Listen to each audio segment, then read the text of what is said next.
Guys, আসসালামু আলাইকুম। সবাই কেমন আছেন?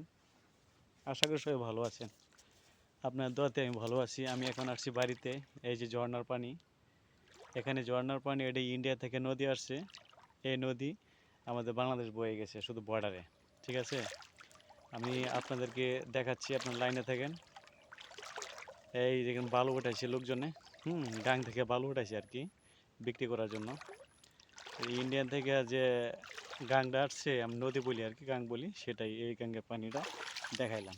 লাইনে থাকেন, বিস্তারিত দেখবেন।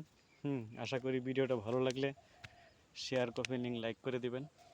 সবার জন্য দোয়া চাই, আমি সবার জন্য দোয়া করি। এই তো, এই দেখেন, আমি বাড়িতে আসছি আমার মাঠে ক্ষেত দেখার জন্য, জমি দেখার জন্য। বাবা ক্ষেত লাগাইছে, কেমন হয়েছে এই দেখেন। এগুলো আমাদের ক্ষেত। এটা হলো আপনার ময়মনসিংহ ডিস্ট্রিক্ট, ধোয়ারা থানা, ঘুষগাঁও ইউনিয়ন। এই জায়গাটা হয়তো অনেকেই চিনেন, যদি এলাকার আশপাশে থাকেন অবশ্যই চিনতে পারেন। ওই দেখেন দূরে যে পাহাড়গুলো, এটা তুর পাহাড়। ওই তুর পাহাড়ে এটা ইন্ডিয়া। আমি আপনাদেরকে দেখাচ্ছি, আপনারা দেখেন। এই দেখেন, এটা হলো ইন্ডিয়া, ঠিক আছে? ওই পাহাড়টা হলো ইন্ডিয়া। এই দেখেন ইন্ডিয়া চতুর্দিকটা। গেলে বেশি সময় লাগবে না, আমি গেলে হাইস্ট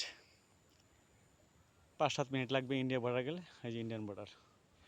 মোবাইলে দেখা যায় দূরে, আসলে দূরে না, বাস্তবে এতটুকু দূরে না, কাছে। আমার বাড়ি গলিবাঙ্গা গ্রাম, ঘুষগাঁও ইউনিয়ন, দুবরা থানা, ময়মনসিংহ ডিস্ট্রিক্ট। আশা করি আমার আশেপাশে যারা যারা আমাকে চিনেন, জানেন, অবশ্যই আমার জন্য দোয়া করবেন, সাপোর্ট করবেন। আমি আপনাদের সাপোর্ট চাই, আমি আপনাদেরকে সাপোর্ট করব। এটাই। ফেসবুক, টিকটক, এটা জাস্ট বিনোদন, অন্য কিছু না। সবাই সব কিছু আশা করতে পারে না। হুম তো বাড়িতে আসি ছুটিতে, তো এই জন্য আর কি আপনাদেরকে ভিডিওটা বানাইলাম, দেখাইলাম। তুরন্ত বিকেলবেলা, প্রচণ্ড রোদ, এই জন্যে আমি আপনাদেরকে সব কিছু দেখাতে পারতাছি না, ঘোরাফেরা করতে পারতাছি না। দেখেন, অবশ্যই ভিডিওটা ভালো লাগলে অবশ্যই শেয়ার, কপি, লিঙ্ক করবেন। এটা ইন্ডিয়া থেকে নদী আসছে, সেই নদী। ভালো থাকবেন, আসসালামু আলাইকুম।